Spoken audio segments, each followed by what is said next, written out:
Bonjour à tous, bienvenue pour ce Jeudi Théologie. On vous présente encore des excuses pour les changements qui ont eu lieu entre le père Mathieu Villemot qui devait venir aujourd'hui et moi qui devais venir au début du mois d'avril. En fait, c'est moi qui étais en vacances et donc nous avons permuté. C'est de ma faute. Voilà, la semaine prochaine, ce sera Gemma Serrano qui reviendra nous faire une proposition sur devons-nous apprendre à renoncer ? Et qu'est-ce que le renoncement dit de notre vie spirituelle, de notre vie devant Dieu. Comme toujours, je répète que les conférences des Jeudis Théologie sont accessibles sur le site du Collège des Bernardins et diffusées par KTO Télévision avec une semaine de décalage. Aujourd'hui, comme nous allons parler d'Amoris Laetitia, le texte du pape François, je me permets de vous présenter un petit ouvrage publié par Parole et Silence dans la collection des Cahiers du Collège des Bernardins, un ouvrage écrit par Christine Pellistrandi, que vous connaissez puisqu'elle intervient dans ces Jeudis Théologie, et qui fait un petit commentaire sur le livre de la Genèse, lu par Amoris Laetitia. De ce format-là, il y a plusieurs petits hors-séries qui ont été publiés, l'un par Jacques Delongeau sur la filiation, enfin voilà, des petits commentaires du texte du pape François qui ont été écrits sous ce format-là. Voilà.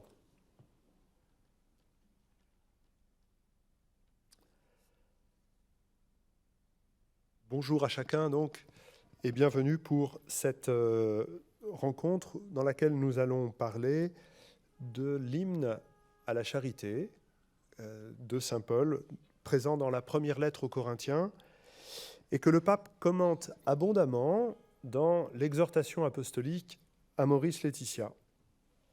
Cette exhortation, quand elle est sortie, était attendue suite au synode extraordinaire et au synode ordinaire des évêques sur la famille. Mais non seulement elle était attendue, mais elle a réussi en plus à être surprenante.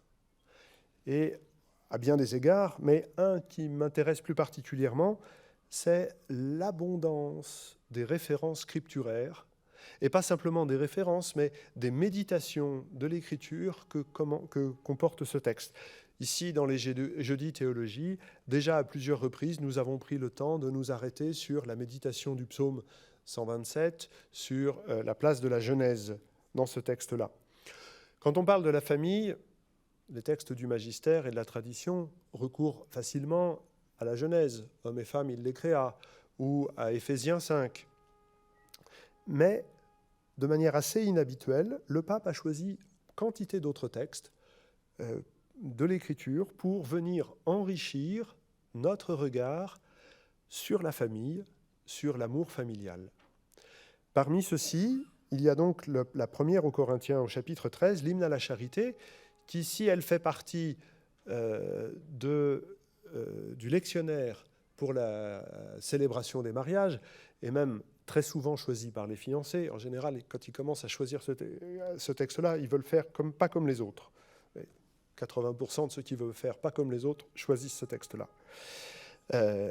Mais de commentaires théologiques et spirituels dans le magistère et la tradition de ce texte-là pour parler de la vie familiale, c'est assez rare. À quel moment le pape François cite-t-il son commentaire dans son discours? Au moment où il veut parler de l'amour dans le mariage. Il a parlé de la vie familiale, des défis de la vie familiale. Il a pris le temps, dans un 3e chapitre, de regarder, de prendre en considération le regard de Jésus sur la vie familiale. Et ensuite, avec ce 4e chapitre, il prend l'hymne à la charité de saint Paul pour parler de l'importance de l'amour dans la vie conjugale. On va essayer de croiser dans cette rencontre à la fois la lecture que le pape nous en propose et la lecture du texte de Paul pour lui-même. Cet hymne à la charité est un texte à la fois fort connu, mais en même temps d'une excellente qualité littéraire, poétique. Ça correspond au genre littéraire de l'éloge, éloge d'une vertu, et c'est fait dans les plus grandes rigueurs des canons littéraires de l'époque, avec 3 étapes. La première qui consiste à démontrer le côté indispensable de la vertu, ici la charité. Ensuite, d'essayer de décrire cette vertu, et on va avoir une succession de 15 verbes pour dire ce que fait la charité. Et puis ensuite, dire son excellence par rapport à d'autres vertus. Et là, il va s'agir d'une sorte de compétition avec la connaissance.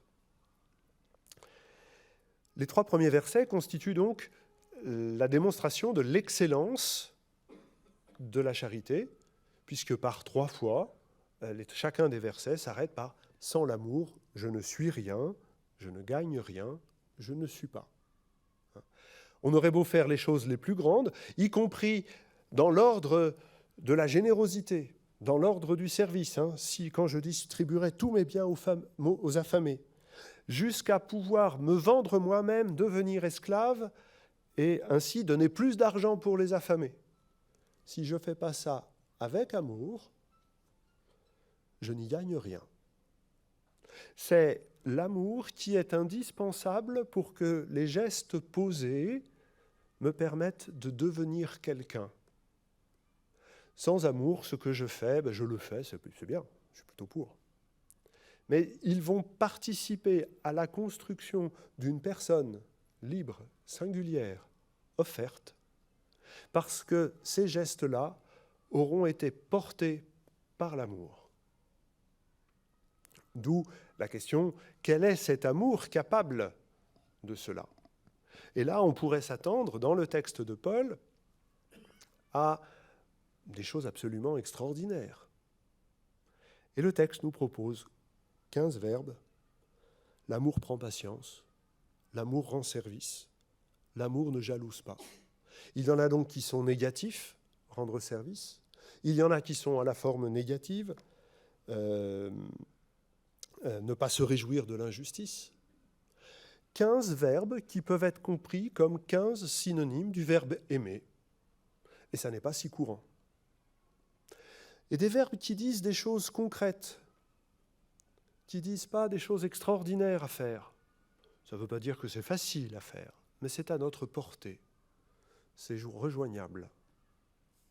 Et c'est sur cette partie-là, qui va des versets 4 à 7, que le pape focalise sa méditation en faisant une étude assez longue de ces termes, une étude technique précise. Il transcrit le terme grec, il va chercher, alors dans la Bible grecque, on retrouve ce terme à tel endroit, et Paul l'utilise à un autre endroit, puis celui-là, non, on ne le retrouve jamais utilisé. Donc on a une vraie étude littéraire, et j'ai envie de dire à tous les étudiants de l'Écriture sainte, regardez comment le pape est un bon étudiant.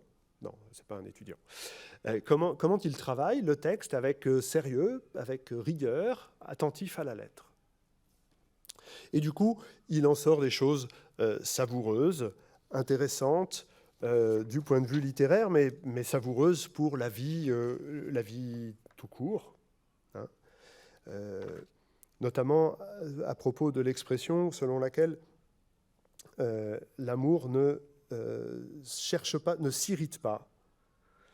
Il s'agit d'une violence interne, d'une irritation dissimulée qu'il faut éviter. Alimenter cette agressivité intime ne sert à rien. Cela ne fait que nous rendre malades et finit par nous isoler.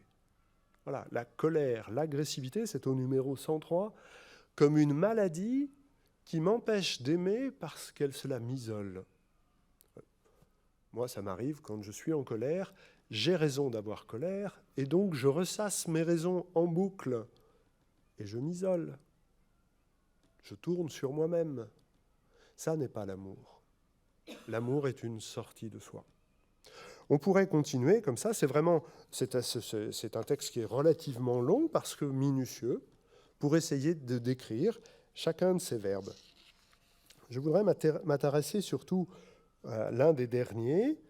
L'amour croit tout. Le verset 7, il excuse tout, il croit tout, il espère tout, il endure tout. Et le pape s'arrête sur ce verbe croire. En commençant par préciser, on ne doit pas comprendre cette foi dans le sens théologique. On est au numéro 114. Il ne s'agit pas de la vertu de foi.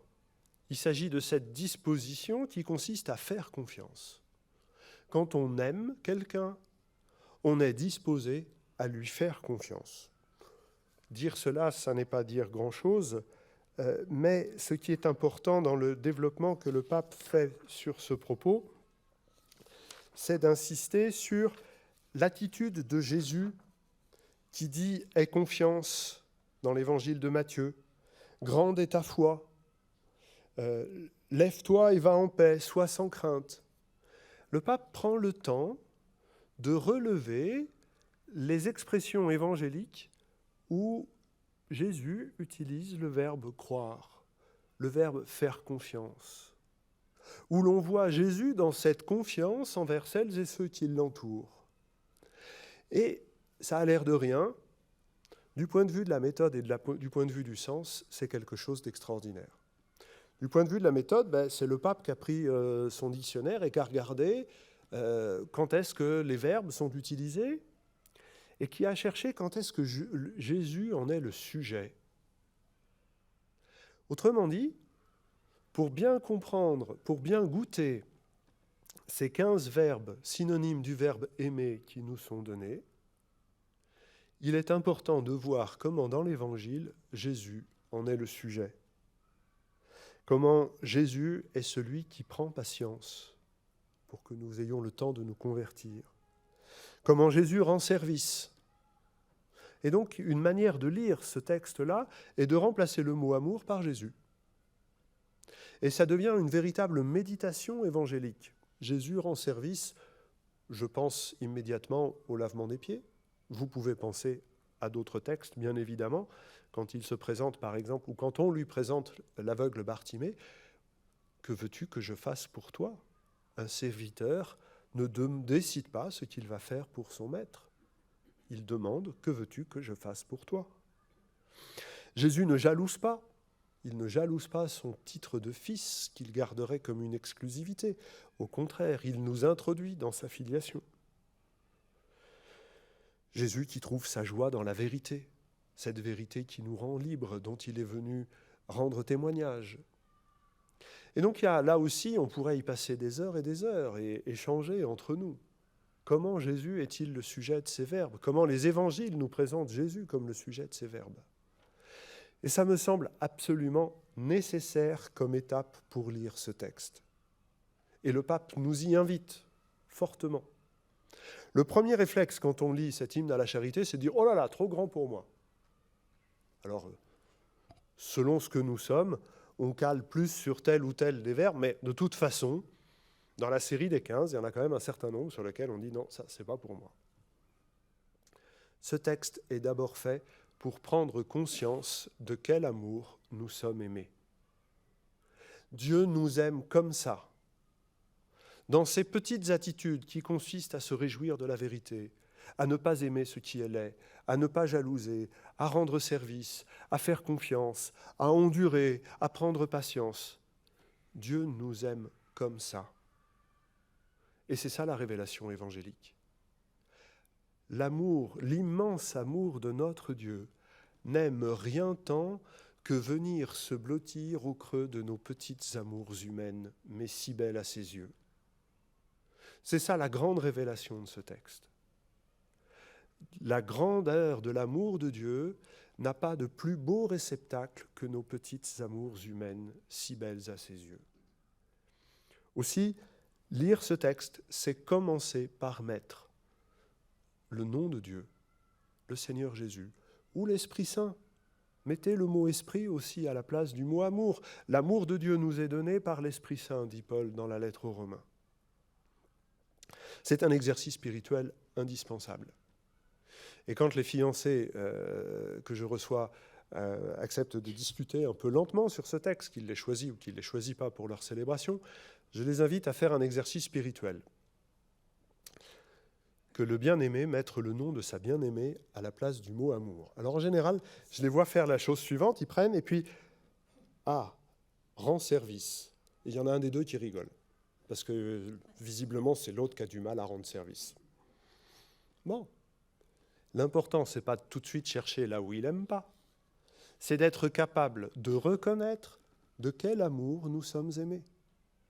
Que celles et ceux qui se préparent à célébrer le sacrement du mariage, c'est-à-dire reconnaître que l'amour de Dieu, que l'alliance entre Dieu et son Église va se réaliser dans l'amour de jeunes tourtereaux qu'ils connaissent, être capable de mettre les mêmes mots que Dieu sur l'amour qu'ils partagent. Alors bien évidemment, ils sont comme tout le monde et ils n'arrivent pas à mettre les 15 verbes. C'est pas grave, il faut commencer par les verbes pour lesquels ça marche. Oui, tu m'aimes de cette façon-là. Oui, ta façon d'aimer la vérité, qui parfois me fatigue, parce que si jamais je dis un mot de travers, tu me reprends, mais ta façon d'aimer la vérité est une exigence par laquelle tu m'aimes. Et ça, j'en rends grâce. Être capable de pouvoir dire ces choses-là, voilà une expérience fondatrice pour une expérience de couple, j'ai envie de dire pour l'expérience de toute amitié, de tout amour humain, de toute fraternité humaine. Mais il y a donc cet exercice spirituel qui consiste à dire comment Dieu nous aime et comment nous sommes aimés du conjoint, de la conjointe, du frère, de l'ami, à travers ce texte. Et je pense que ça n'est que dans un dernier temps que je peux prendre le texte et dire, bah oui, ça, il y a des choses que j'arrive à faire.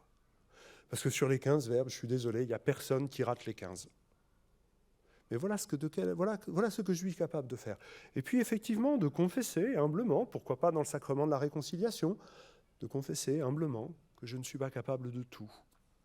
Et que je demande pardon à Dieu pour les fois où je me suis mis colère, pour les fois où je n'ai pas vécu le pardon moi-même. Oui, dans un troisième temps, il est utile et important de confesser la fragilité de nos amours. Mais on ne peut le faire en toute vérité et en ayant ce levier extraordinaire qui nous permet de reconnaître que c'est dans ces fragiles amours humaines que je vis de manière très imparfaite que Dieu aime venir se blottir. Le pape nous aide vraiment à rentrer dans ce travail de lecture lente qui peut se faire seul, qui peut se faire en petits groupes.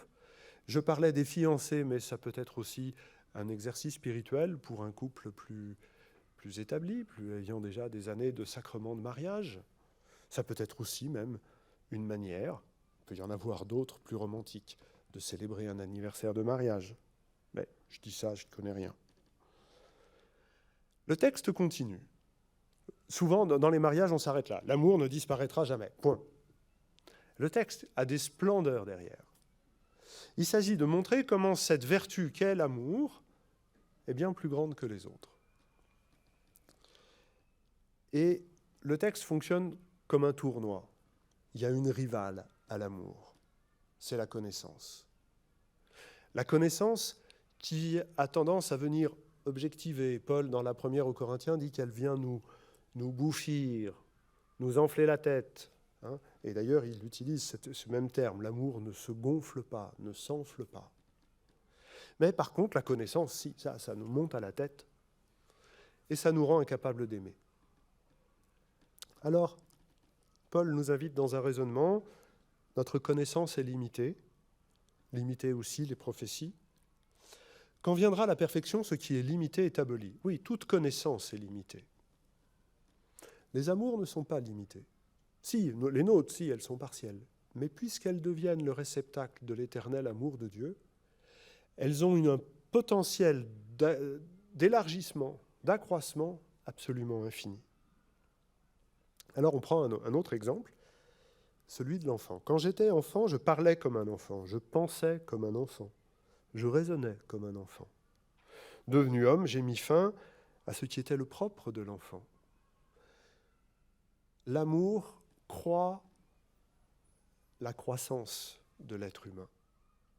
L'amour croit que ce qui est partiel peut être le réceptacle de l'amour parce que cela va faire grandir ce réceptacle. mon service, mon sens du service, mon amour de la vérité sont réels, sont sincères, sont petits.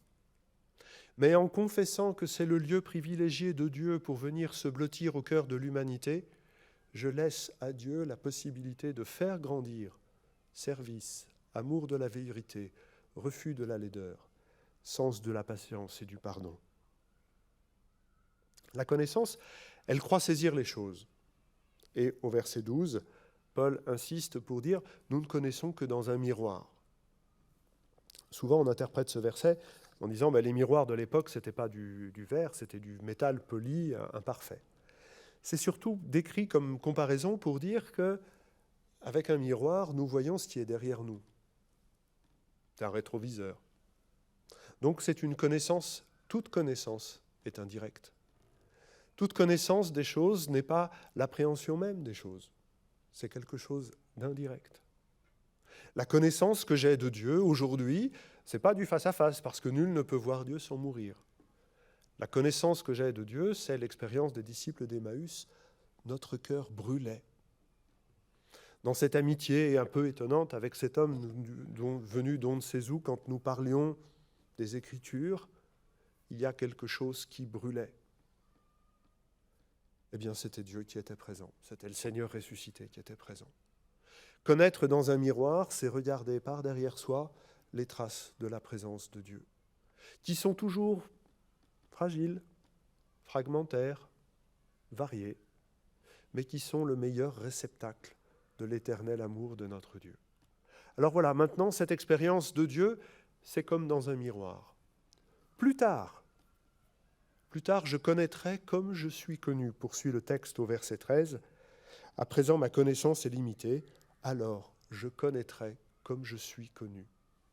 Retournement du verbe, très jolie formule, qui permet de dire une chose importante, c'est que la connaissance n'est rien, sauf si elle est connaissance du regard de Dieu posé sur nous.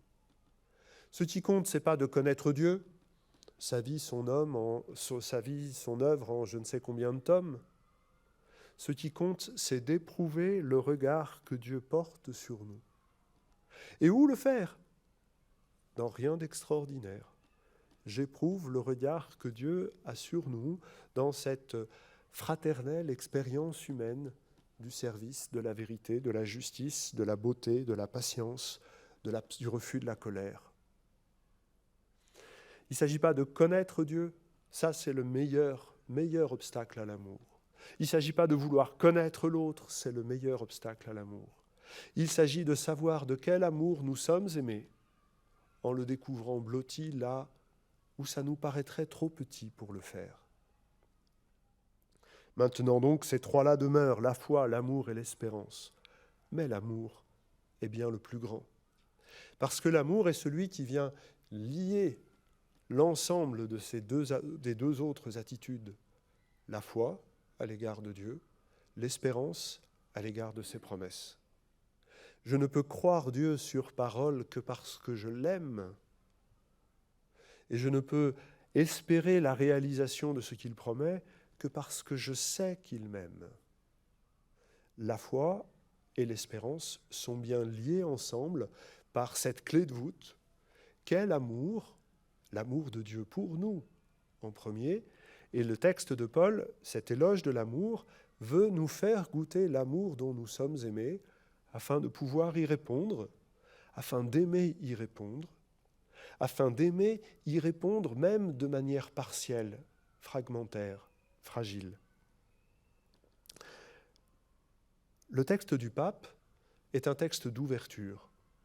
Ce n'est pas un commentaire qui se veut clos. Il est justement très technique, très près du texte, pour donner à manger, pour donner à mâcher les choses. Et je vous ai proposé ma lecture, celle avec laquelle je mâche ce texte que j'aime beaucoup et qui me fait vivre depuis longtemps.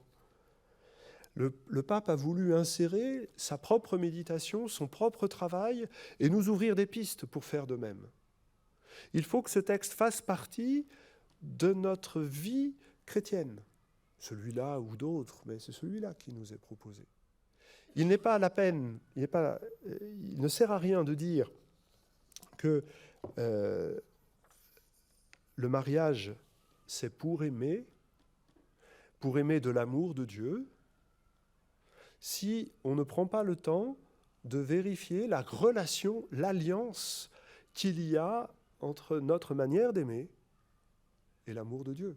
Et ce texte est une formidable leçon pour le faire. Il y a alliance entre Dieu et les hommes. Et le sacrement du mariage est le signe de cette alliance, à sa manière. Il y a donc alliance entre ma manière d'aimer et la manière dont Dieu nous aime. Ça peut paraître fou de le dire, mais c'est justement ça l'audace de ce texte-là. Il faut donc que les familles, dit le pape, pas uniquement les couples, puissent de temps en temps se retremper dans ce texte-là ou d'autres semblables. Dans l'ensemble de la pédagogie du pape, à travers cette exhortation apostolique, il s'agit de permettre aux croyants que nous sommes de regarder la vie familiale et la vie conjugale avec le regard de Dieu. Il s'agit de décentrer les problèmes qui sont affrontés dans les chapitres suivants sur l'accès à l'Eucharistie de ceux qui connaissent cette difficulté du divorce, de la séparation.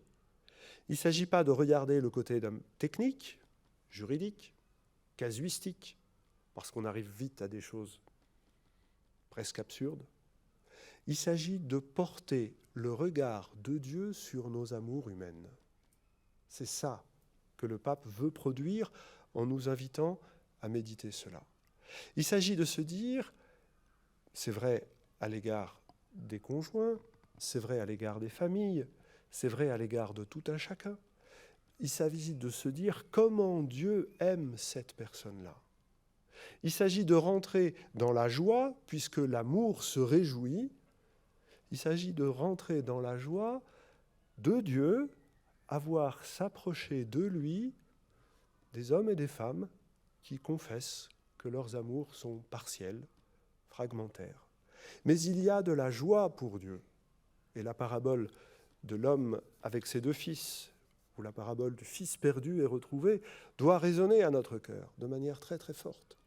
Dieu se réjouit à voir ses enfants s'approcher de lui. Dans la pédagogie du texte, qui est long, qui est riche, qui est varié, cette étape de la méditation de l'hymne à la charité est une étape essentielle. Ce n'est pas la clé de voûte, c'est une étape pour pouvoir vraiment rentrer dans le regard de l'amour, qui inclut le regard de la connaissance, mais qui ne laisse pas la connaissance avoir le dernier mot. Je vous remercie.